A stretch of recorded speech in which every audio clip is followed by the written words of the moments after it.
vous parler aujourd'hui de l'évolution des matériaux dans le bâtiment. En particulier, on a centré ce webinaire autour de la crise sanitaire.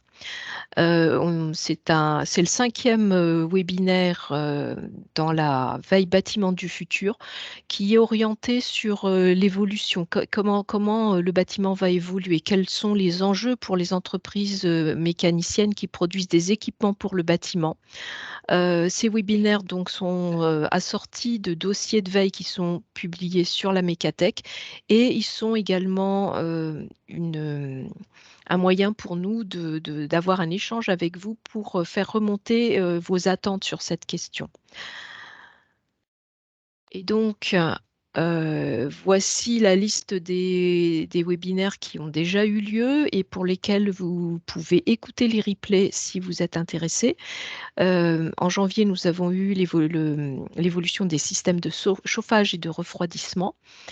Le deuxième a été consacré aux bâtiments connectés dans une ville connectée. Le troisième traitait du BIM dans la chaîne de valeur du bâtiment. Et la semaine dernière, nous avons eu donc les plastiques et leur fin de vie dans l'ameublement. Donc, je vais maintenant laisser la parole à Colette Germier du FCBA qui va vous présenter l'évolution des matériaux dans les équipements du bâtiment. Merci beaucoup. Alors, je vais vous partager mon écran. Hop. Voilà. Est-ce que vous voyez bien mon écran? C'est bon. C'est bon, merci beaucoup. Donc, bonjour à tous. Je m'appelle Léa Colette-Germier. Je suis designer et consultante pour l'Institut technologique FCBA. Nous avons réalisé donc cette veille matériaux et crise sanitaire que je vais vous présenter aujourd'hui, appliquée au domaine du bâtiment. Alors, je vous propose de suivre ce plan. Nous allons commencer par replanter très rapidement le contexte et l'objectif de cette étude, contexte que nous connaissons tous malheureusement depuis 2 ans. Ensuite, nous passerons à la résistance du coronavirus sur les principales grandes familles de matériaux, donc les temps en fait de résistance du corona. Nous passerons rapidement sur les différents domaines d'emploi. Et ensuite, je vous présenterai donc la veille matériaux, le cœur du sujet, donc une sélection de matériaux et de traitements qui peuvent vous intéresser dans le domaine du bâtiment pour traiter les surfaces afin de lutter contre virus, bactéries et germes en tout genre. Nous passerons ensuite à des matières et des traitements qui sont encore un peu au stade de recherche et développement, mais qui présentent un fort potentiel pour le futur et qui sont donc intéressants à connaître et à suivre. Je vous présenterai, suite à cela, des dispositifs de désinfection qui se font par lampe UVC, donc une autre technique, pas des matériaux, mais plutôt des procédés cette fois-ci. Puis un système de filtration d'air également, assez innovant. Et je conclurai sur des exemples de produits et les normes sanitaires associées. Voilà. Alors, tout d'abord, le contexte de cette étude. Donc, c'est une recherche, c'est une veille que nous avons menée suite à la pandémie que nous avons tous connue. Donc, cette pandémie que nous vivons depuis plus de 2 ans maintenant, qui se présente un petit peu comme finalement la grande crise globale que nous avons à affronter, la plus grande crise depuis la Seconde Guerre mondiale.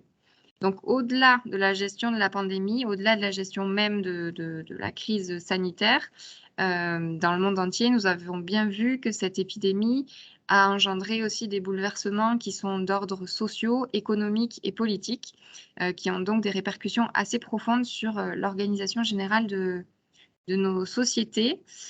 Et le domaine du bâtiment ne déroge pas à la règle, puisque c'est un domaine qui est également fortement impacté par cette pandémie et qui se doit, je pense, d'innover pour pouvoir s'adapter aux nouveaux usages qui sont inhérents à la crise que nous avons traversée. Voilà, s'adapter à cette crise et anticiper les potentielles, malheureusement, crises futures. Alors, concernant le coronavirus, enfin les coronavirus du moins, les principales grandes familles de matériaux sont donc les plastiques, les verres céramiques, les textiles, bois, les différents métaux et alliages, carton papier et plus précisément le cuivre.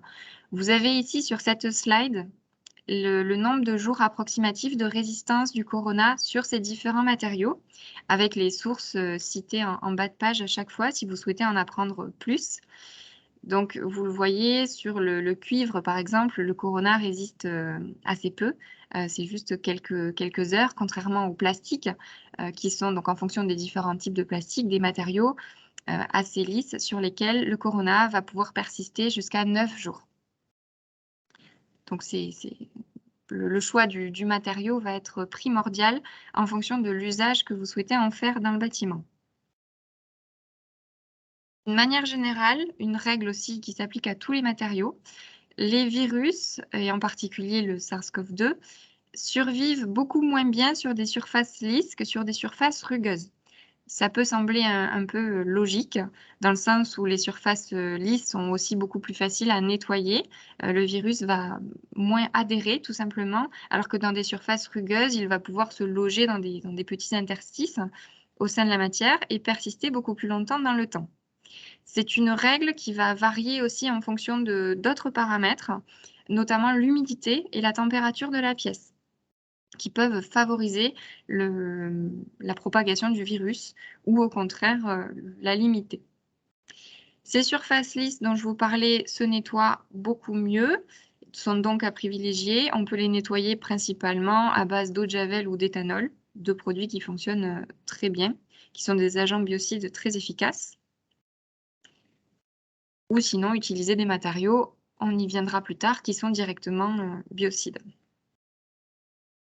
Les principaux domaines d'emploi à l'heure actuelle de ces matériaux-là sont le retail, l'éducation, tous les lieux en rapport avec la santé d'une manière générale, les bureaux, les lieux en rapport avec le transport, enfin bon, voilà, tous ces lieux finalement qui accueillent du public et qui donc sont potentiellement des lieux qui vont faciliter la propagation du virus. Je vous propose, suite à cette petite introduction, de passer directement donc au cœur du sujet et de vous présenter une multitude de solutions pour lutter contre la propagation donc, de virus, de bactéries et de microbes, en commençant par des solutions à base d'argent. Qui sont un petit peu les premières solutions auxquelles on a pensé lorsque le virus s'est installé en France. C'est les solutions les plus diffusées. Donc, vous allez avoir beaucoup d'exemples. L'idée est que vous puissiez piocher à l'intérieur en fonction des usages que vous souhaitez en faire. Donc, vous avez par exemple le premier, donc en haut à gauche, qui a été développé par Zen Graphene Solutions et Graphene Composite, qui se sont associés pour développer une encre composite virucide, donc qui permet de lutter contre les virus. Cette encre est constituée de graphène fonctionnalisé associé à des nanoparticules d'argent. Donc bon, c'est un peu technique, mais ça permet de fonctionnaliser en fait des textiles de protection et les rendre virucides. Donc une encre qui s'applique en surface sur le textile. On peut avoir également des textiles enduits, donc type Sky, voilà, alternative au cuir, qui vont incorporer des ions argent directement pour agir contre les bactéries et les virus. Donc là, vous avez les ions argent qui sont incorporés dans l'induction directement, qui est appliquée sur le textile.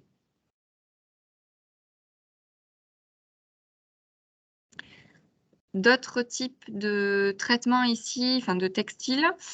J'ai à gauche un tissu antibactérien, donc plutôt destiné à l'aménagement intérieur, qui est incrusté d'ions argent. Donc contrairement au textile précédent, c'est pas au niveau de l'induction que les ions argent sont incrustés, mais vraiment au niveau du fil en lui-même. Donc c'est le textile en lui-même qui est tissé avec du fil qui a été traité. Et c'est pas une induction en fait qui va être positionnée par-dessus. Donc c'est finalement vraiment un traitement dans la masse qui est appliqué. Donc les fils sont eux-mêmes bactériostatiques et voilà, tisser entre eux pour former ce textile incrusté diamant-argent. Un petit peu de la même manière, vous avez l'autre exemple situé juste à droite, qui est également un traitement de fibre textile développé par Suprlab plus VE et qui, à l'heure actuelle, est destiné à tout ce qui est literie, bon, vêtements également, textile et ameublement. Donc, il peut être intéressant pour l'aménagement intérieur. Je vous présente des exemples assez variés pour que vous puissiez avoir un panel de solutions à votre service. Vous retrouvez bien sûr sur le document systématiquement tous les liens en bas à chaque fois pour accéder à la fiche produit. Alors, d'autres textiles assez intéressants, j'ai noté le Erg Fiber, qui est un textile biosourcé, donc composé de bambou, d'eucalyptus et de hêtre, associé à des fibres d'argent et de cuivre, donc à des fibres métalliques qui vont avoir cette propriété en fait virucide et antibactérienne. Donc vous le voyez, finalement, ces composés d'argent vont être intégrés dans le textile de différentes manières, sous forme d'ion dans une induction, sous forme de traitement autour du fil qui va servir à créer le textile, sous forme directement de fibres intégrées dans le textile. Dans tous les cas, c'est toujours le matériau à base d'argent qui va agir et permettre de lutter contre le coronavirus. Une autre entreprise qui a développé un textile intéressant, c'est Albini Group, qui a imaginé le tissu Viroformula en partenariat avec l'entreprise suisse Eik. C'est un groupe du coup qui a mis au point un autre textile qui a également un traitement à base d'argent autour des fibres également.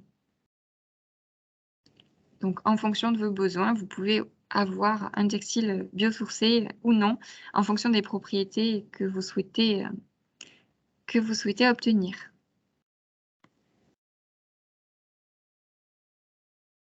Lors de cette veille, j'ai également trouvé le Silver Defense, qui est c'est une gamme de lacs et de vernis désinfectants. Donc assez intéressant pour le domaine du bâtiment, puisque vous pouvez l'appliquer sur tout type de surface. C'est un vernis qui contient des microparticules d'argent qui sont encapsulées à l'intérieur de la matrice. Donc, ces microparticules ne vont pas s'altérer au fur et à mesure des nettoyages successifs si, par exemple, le vernis est appliqué sur un plan de travail ou sur une crédence, puisque les particules d'argent sont vraiment encapsulées dans le vernis en lui-même. Donc, l'effet persistera avec le temps. Au fur et à mesure des utilisations, l'effet sera pérenne dans le temps. Un autre textile virucide ici à droite, en version vraiment zoomée, c'est le textile virucide breveté qui a été développé par la société Nanox, qui est constitué de polyester, de coton et encore une fois de microparticules d'argent au niveau même de la composition des fibres. Donc vous voyez énormément de solutions à base d'argent qui se déploient et qui sont exploitées par plein d'entreprises différentes. Vous avez peut-être entendu parler des textiles Serge Ferrari, que vous voyez ici mis en œuvre autour d'une poignée de porte sur la photo en haut à gauche. Donc c'est également un tout nouveau textile qui a été breveté par la société, qui exploite également les particules d'argent pour lutter contre le Covid. Donc un textile que vous pouvez appliquer, alors bon, sur des poignées ou autres, mais du moins appliquer comme un revêtement en fait sur des surfaces. Voilà, c'est un textile assez résistant. Et pour changer un petit peu des textiles et des surfaces souples d'une manière générale, je vous ai mis ce produit donc à droite, Antibacterial Glass, qui est un verre antibactérien, donc toujours à base d'ion argent, qui sont utilisés en fait placés dans les couches supérieures du verre pour permettre au produit d'être virucide. Voilà, donc vous trouverez toutes les fiches techniques associées sur le site AGC présent en bas sur la slide.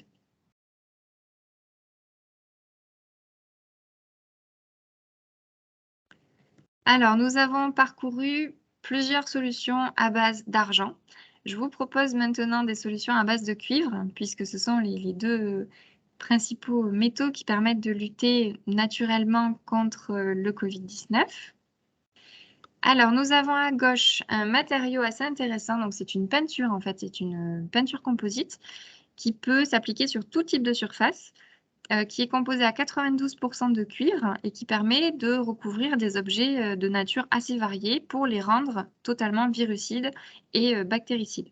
Donc, concrètement, vous l'appliquez sous forme de... Enfin, c'est une projection qui s'applique aussi bien sur un plan de travail, donc une surface horizontale, une surface verticale, une crédence par exemple, ou sur des objets, donc sur des robinets, sur des poignées, enfin sur des objets avec des formes plus ou moins complexes. Et c'est vraiment l'intérêt de ce traitement-là qui permet d'être appliqué sous forme de projection et vraiment venir épouser complètement la forme de la surface que vous souhaitez venir protéger. Sinon, nous avons également la solution, donc l'alliage laiton massif présente juste à droite sur votre écran, l'alliage AB+, qui contient naturellement du cuivre et qui donc est antimicrobien.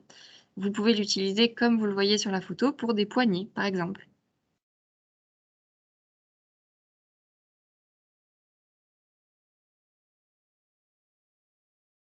Alors, toujours des solutions à base de cuivre. Nous avons sur la gauche un patch adhésif en cuivre qui s'appelle Copper Clean, qui permet de très facilement venir fonctionnaliser des surfaces qui n'étaient pas adaptées. Donc, lorsque vous avez dans des bâtiments des surfaces qui sont déjà des poignées, qui sont déjà posées, etc., et que vous ne souhaitez pas forcément modifier tout le bâtiment et voilà, changer toutes les poignées, vous pouvez venir appliquer ces patchs-là qui sont autocollants et qui permettent de fonctionnaliser une poignée et de la rendre naturellement grâce au cuivre antibactérienne et antivirale.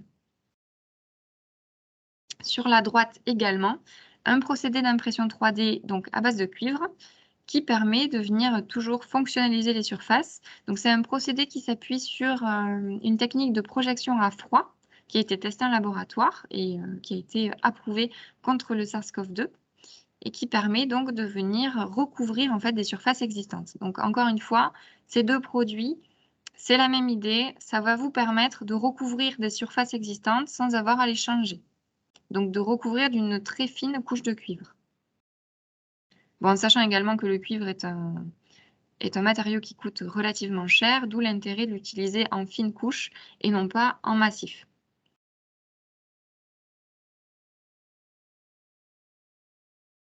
Toujours dans la thématique des solutions à base de cuivre, je vais pouvoir vous proposer le Copper 3D, qui est un nouveau polymère donc chargé en nanoparticules de cuivre destiné à l'impression 3D, qui permet d'éliminer donc virus, bactéries et champignons. Vous pouvez imprimer des pièces, donc à façon, imprimer toutes les pièces que vous le souhaitez avec ce filament. Et les nanoparticules qui sont présentes à l'intérieur du polymère, donc à l'intérieur du filament, vont lutter contre le virus. Ou alors, vous avez le textile nommé Innofa, qui est doté également d'une technologie virucide appliquée cette fois-ci comme finition. Donc, ce n'est pas au niveau des fibres, mais c'est vraiment en surface, une finition donc à base de cuivre, conforme à la norme ISO en question.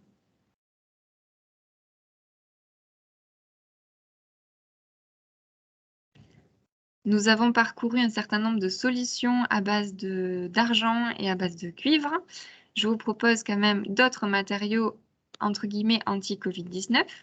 Alors, nous avons par exemple ce vernis que vous trouvez donc à droite, le vernis Varcotec, qui est un vernis à base d'eau, nommé LOC 3.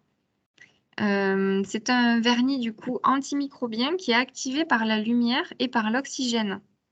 Donc une technologie assez neutre à la fois pour l'environnement et la santé humaine, que l'on peut utiliser sur tout type de surface absorbante, comme par exemple le papier, le carton, etc. Donc la seule contrainte, voilà, c'est qu'on ne peut pas l'appliquer sur une surface qui ne va pas absorber le vernis. Contrairement au vernis et au lac que je vous ai présenté juste avant, qui permettaient d'être appliqués vraiment sur tout type de surface. Je vous propose également un produit développé par la société Pronem, Donc, c'est un traitement biocide qui peut être intégré au textile ou qui peut être pulvérisé sur des surfaces et qui permet de lutter contre le Covid-19 en 2 heures seulement. Donc, c'est un traitement en fait qui comprend des particules de zinc et des particules, enfin 2 types de particules de zinc pour être plus précise, qui sont également des particules qui permettent naturellement de lutter contre les virus, voilà, qui ont des propriétés antivirales.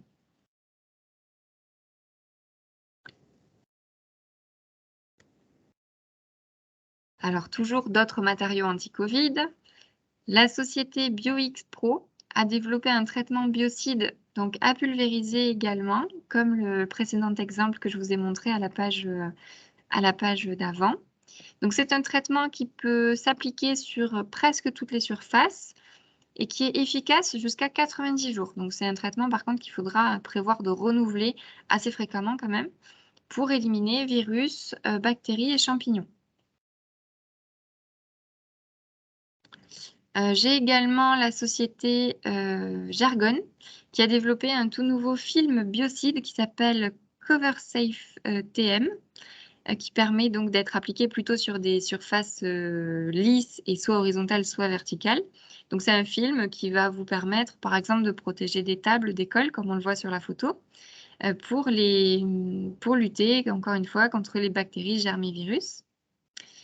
C'est une technologie qui repose sur des microsphères en fait minérales en céramique qui sont intégrées, donc vraiment des toutes petites sphères intégrées dans le film, appliquées sur la surface. Et c'est ce film-là qui va avoir des propriétés bactéricides et antivirales.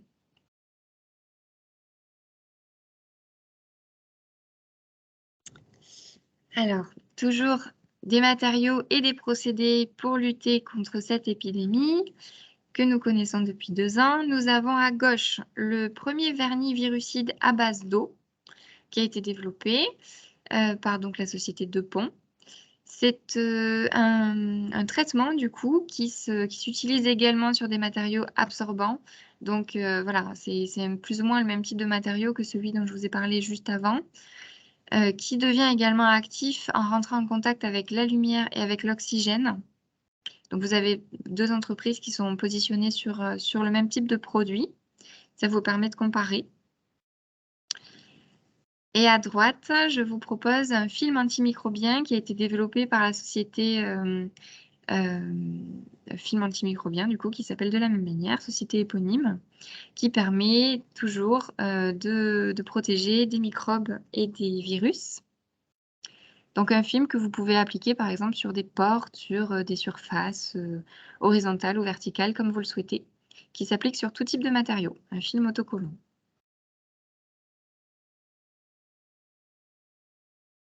Je vous ai présenté un exemple de verre tout à l'heure qui intégrait des ions argent à l'intérieur, donc au niveau des surfaces, au niveau des couches supérieures de la matière pour lutter contre l'épidémie. Nous avons une autre technologie qui a été développée par Rio Glass.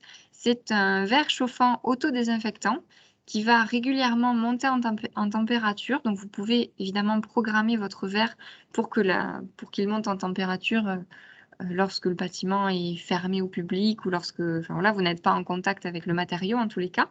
Donc, le verre va être branché sur secteur et va monter jusqu'à 70 degrés grâce à une très fine couche de microparticules métalliques placées à l'intérieur du verre qui vont permettre en fait de faire monter le matériau en température.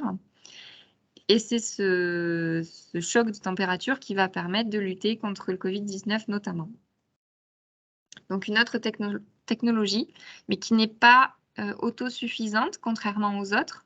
Vous allez devoir quand même brancher votre matériau sur secteur, donc avoir une source électrique à proximité.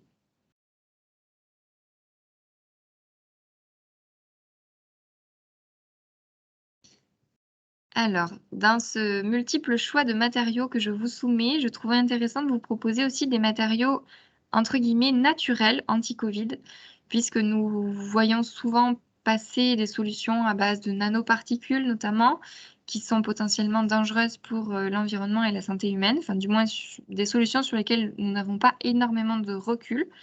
Donc je trouve intéressant de vous proposer ces solutions-là, notamment sur la gauche de votre écran la solution développée par Parks Materials, qui a breveté une technologie qui est totalement biosourcée et biomimétique. Donc biosourcée, c'est-à-dire qu'elle est issue de la nature, et biomimétique, ça signifie que la solution est inspirée d'un fonctionnement naturel, inspiré de la nature, mais plutôt en termes de fonctionnement et de structure. Donc cette technologie se nomme Sani Concentrate et c'est finalement des oligo-éléments naturels, donc totalement biosourcés, qui sont capables de mimer les propriétés immunitaires de la peau humaine et d'agir comme une sorte de mécanisme de défense naturelle comme celui que nous avons sur notre propre corps pour lutter contre les bactéries et les virus. Cet oligo-élément va être intégré dans la masse, intégré dans le matériau. Donc par exemple dans un plastique traditionnel, vous allez pouvoir intégrer l'oligo-élément en tant que charge au moment de la mise en forme du produit.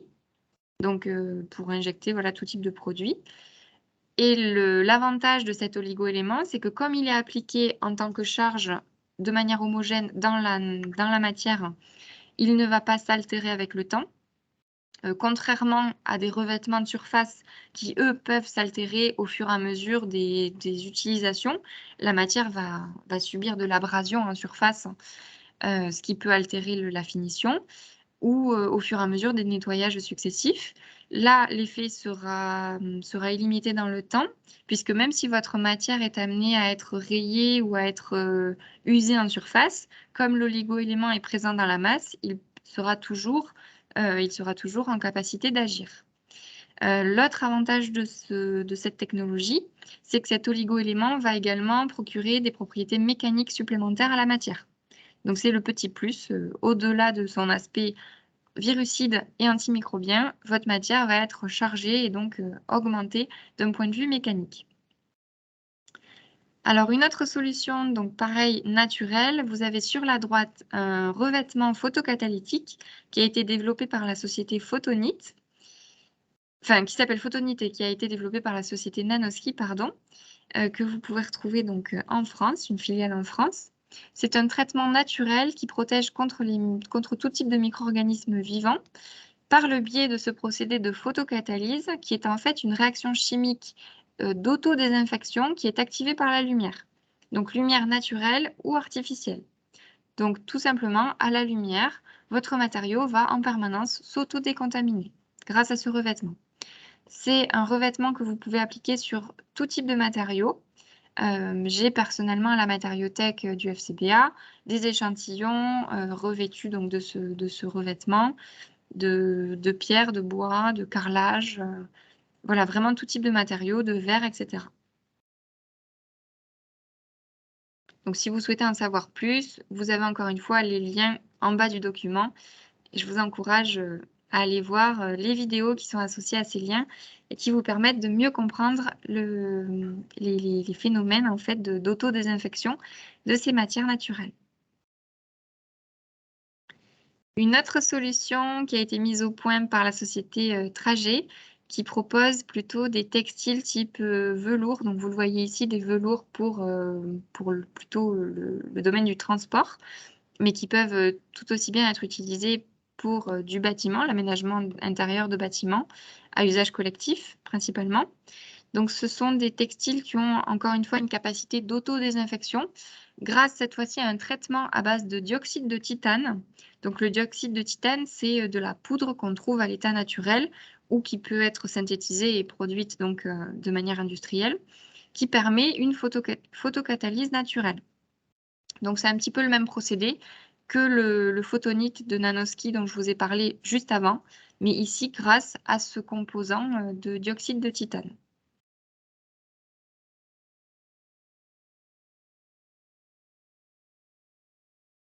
Donc nous avons parcouru jusqu'à maintenant tout un panel de solutions qui sont tout à fait commercialisées, qui sont disponibles et que vous pouvez déjà vous procurer si elles vous intéressent en fonction de vos besoins. Donc à base d'argent, de cuivre, des traitements plutôt naturels sur lesquels j'ai souhaité m'attarder juste maintenant. Et je vous propose de passer en revue quelques solutions un petit peu plus prospectives qui sont encore en cours de recherche et développement mais qui représentent un fort potentiel pour l'avenir. et qui, je pense, sont intéressantes à surveiller dans les mois qui arrivent. Donc, nous avons par exemple Sparta Medical, qui est une start-up issue d'un laboratoire de recherche français hébergé à l'Université de Strasbourg, qui est en train de mettre au point un gel biocide antiviral et antimicrobien d'origine naturelle. Donc pour l'instant, on n'en sait pas énormément plus, mais c'est une solution intéressante à suivre, surtout qu'elle est, voilà, c'est un biocide biosourcé, ce qui n'est pas si courant sur le marché à l'heure actuelle. Une autre solution qui me paraît intéressante, c'est ce revêtement en spray que vous voyez donc sur l'image de droite, un spray antibactérien et antiviral qui serait capable de protéger donc les surfaces durant 90 jours grâce à des nanocapsules de désinfectants en fait intégrées à l'intérieur du produit qui va être projeté. Ce qui est intéressant, c'est que ces nanoparticules sont encapsulées, ce qui les rend donc a priori inertes vis-à-vis de l'environnement et de la santé humaine, et qu'elles ne s'activent qu'au contact de la chaleur du corps humain. Donc le revêtement, vraiment, enfin le produit que vous avez projeté sur une surface, donc on le voit ici sur des boutons d'ascenseur par exemple, va s'activer lorsque vous allez toucher le bouton avec votre main qui est donc forcément un petit peu chaude.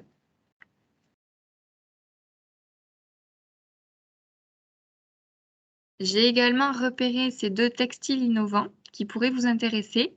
Donc le premier est un revêtement pour textile qui peut carrément empêcher le virus d'adhérer à la surface. Donc on voyait tout à l'heure que le virus résiste mieux sur des surfaces rugueuses que sur des surfaces lisses. Là, le virus est directement bloqué, en fait, stoppé. Il ne peut pas s'accrocher à la surface grâce à ce revêtement pour textile, qui serait donc potentiellement applicable soit par trempage ou soit par pulvérisation, en fonction des champs applicatifs, et résistant à des lavages intensifs, mais par ultrasons, pas des lavages traditionnels à l'eau, des lavages voilà, uniquement par ultrasons. Donc l'idée, c'est de créer des surfaces répulsives aux virus et aux bactéries. Et à droite, sur la photo donc de cette personne-là qui porte un masque, c'est une autre technologie assez intéressante à suivre qui s'appelle VDOX et qui est en fait un textile donc électroceutique. Alors, électroceutique, c'est finalement un textile, en l'occurrence un matériau, qui va avoir une matrice de batterie alors de microcellules à l'intérieur qui vont vraiment être intégrées dans la trame textile. Donc, c'est extrêmement petit, extrêmement fin. C'est intégré dans le masque, ici en l'occurrence. Et en fait, ces microcellules vont générer un champ électrique très, très faible qui va s'activer en présence d'humidité. Donc, en l'occurrence, pour un masque, l'humidité provient de notre propre respiration. Et ce petit champ électrique très très léger, qui ne présente aucun risque pour la santé humaine, va bloquer le virus, en fait, va carrément bloquer le virus et l'empêcher de se fixer sur le masque. Donc c'est une technologie qui ici est appliquée pour un masque, mais qui peut bien entendu derrière avoir plein d'autres champs applicatifs intéressants pour le domaine du bâtiment. Vous le voyez, on peut directement traiter le matériau dans la masse, traiter le matériau en surface, ou avoir des procédés ou des systèmes comme celui-ci qui permettent de repousser en fait les virus et les bactéries sans même avoir à les traiter finalement, juste les repousser.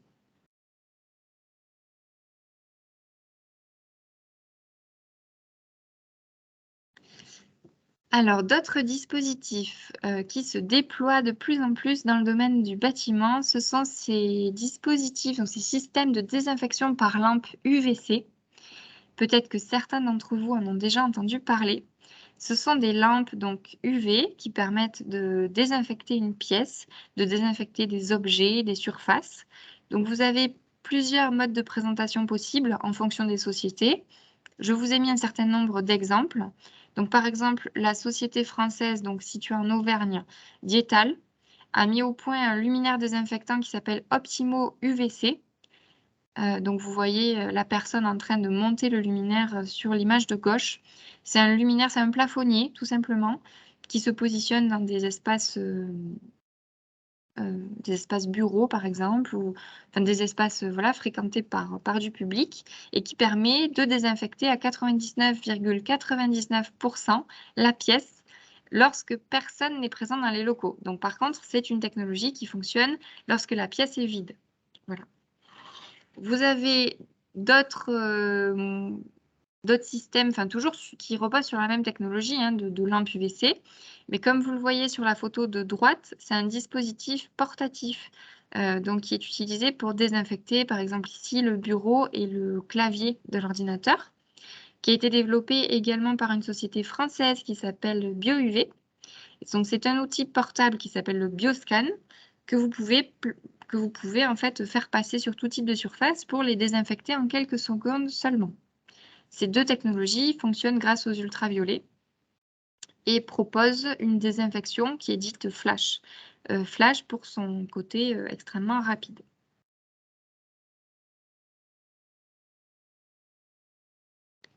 Alors, d'autres dispositifs de désinfection toujours par lampe UVC. Nous avons le robot Light Strike qui est lui commercialisé au Japon par la société Terumo, qui propose plutôt du matériel à destination du milieu médical, mais qui peut également être transféré dans d'autres milieux.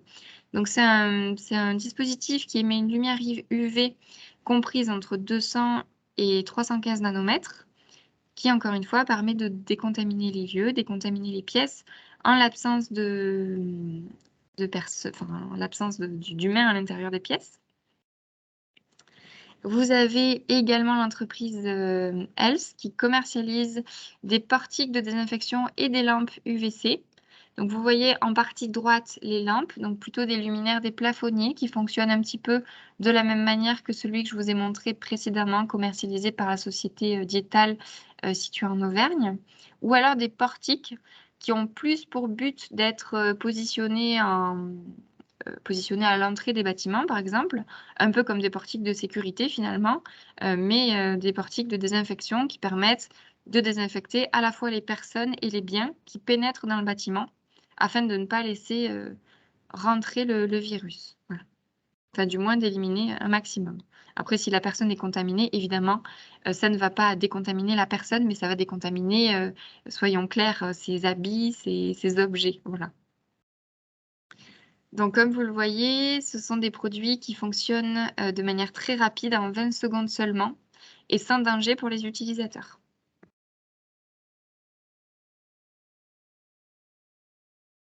À l'échelle du bâtiment, je trouvais également intéressant de vous proposer ce système de filtration d'air, qui est un système vraiment totalement innovant, qui est nommé AMS, et qui a été du coup commercialisé par la société d'ingénierie industrielle FICEP S3. C'est un dispositif compact qui a été imprimé en 3D et qui permet de stériliser l'air ambiant pour le débarrasser des bactéries, de tout type de micro-organismes et de virus, et qui fonctionne également sur les gouttelettes en suspension. Et on sait à l'heure actuelle qu'au-delà des matériaux qui peuvent, comme on l'a vu en première partie de ce webinaire, qui peuvent, au niveau des surfaces, en fait, garder le coronavirus, qui peuvent... Enfin voilà, vous pouvez vous contaminer en fait en touchant une surface qui a été préalablement contaminée. La plupart des contaminations, on le sait à l'heure actuelle, sont plutôt faites via les gouttelettes qui sont présentes dans l'air. Et ce système permet notamment de lutter contre. C'est un système donc, qui va absorber l'air de la pièce pour le désinfecter grâce à de la lumière UV. Donc on est sur la même technologie que les luminaires présentés précédemment, mais ici appliqué vraiment à l'air qui va être au fur et à mesure désinfecté et renouvelé dans le bâtiment. Voilà.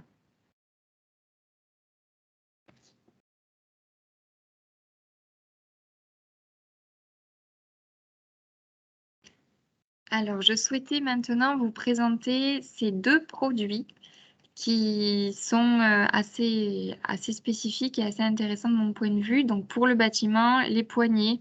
Les poignées, c'est un peu le nerf de la guerre. C'est vraiment les endroits qui sont touchés par tout le monde et donc qui sont des vecteurs de contamination assez importants. Nous avons à gauche une poignée auto-stérilisante qui comprend en fait en partie centrale un tube de verre, donc la partie vraiment que vous allez attraper à la main, un tube de verre recouvert d'un revêtement photocatalytique. Donc, c'est la même technologie que le revêtement dont je vous parlais tout à l'heure, revêtement Photonite développé par la société Nanoski. C'est un revêtement qui s'active grâce à l'oxygène et à la lumière, lumière naturelle ou artificielle. Donc, un revêtement aussi qui va perdurer dans le temps. Lorsque vous allez toucher votre poignée, si vous la contaminez éventuellement, la poignée va s'auto-désinfecter par la suite, de sorte à ce qu'elle soit à nouveau propre pour l'usage qui va en être fait par une autre personne. Et vous avez sur la photo, donc en haut à droite, un autre produit qui fonctionne un petit peu différemment. La partie, donc, la partie la plus fine que vous allez attraper à la main et que vous allez donc clencher, qui va donc potentiellement être contaminée, va automatiquement être nettoyée par la petite bague que vous voyez, donc la bague un petit peu plus foncée, noire là, qui va coulisser sur la poignée automatiquement après chaque utilisation pour la désinfecter. Donc vous avez vraiment une désinfection pour le coup mécanique qui est faite sur cette poignée. Donc en quelques secondes, dès que la poignée a été activée, vous avez la bague qui effectue une petite translation de gauche à droite et qui nettoie la poignée.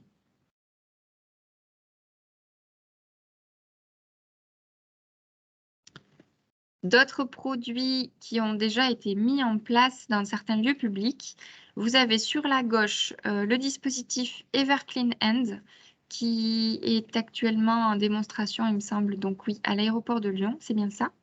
Donc vous pouvez apposer vos mains à l'intérieur et vous désinfecter les mains de cette manière-là. En quelques secondes, vous avez une dose de lotion désinfectante biosourcée. C'est important de le stipuler. C'est une lotion hydrovégétale qui a été développée par la société Salveco, qui est projetée sur vos mains afin qu'elle soit totalement propre. Voilà.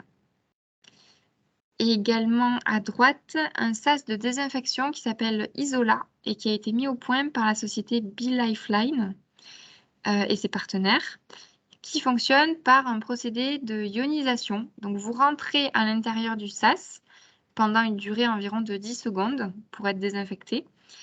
Et voilà, au bout de ces 10 secondes, le procédé d'ionisation va désinfecter les personnes et leurs habits et leurs objets présents à l'intérieur. Donc vous avez le choix entre soit le portique dont je vous ai parlé tout à l'heure qui fonctionne grâce aux ultraviolets ou soit ce type de sas à l'intérieur duquel il faut rentrer. Donc c'est vraiment pour le coup plutôt un micro-espace à prévoir à l'entrée de votre bâtiment.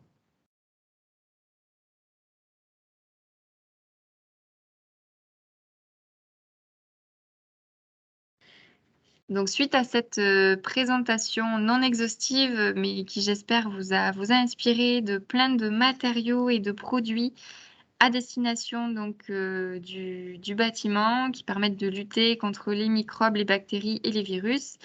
Je vous propose donc sur cette slide une liste un peu abrupte, mais nécessaire, de toutes les normes sanitaires qui sont intéressantes à connaître et à consulter.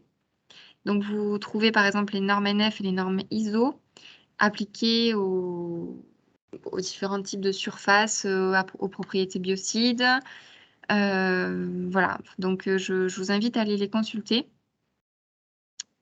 Toutes ces normes, je ne rentrerai pas plus dans le détail, sauf si certains d'entre vous ont des questions. Et donc, je vous propose de passer à la partie d'échange suite à cette présentation.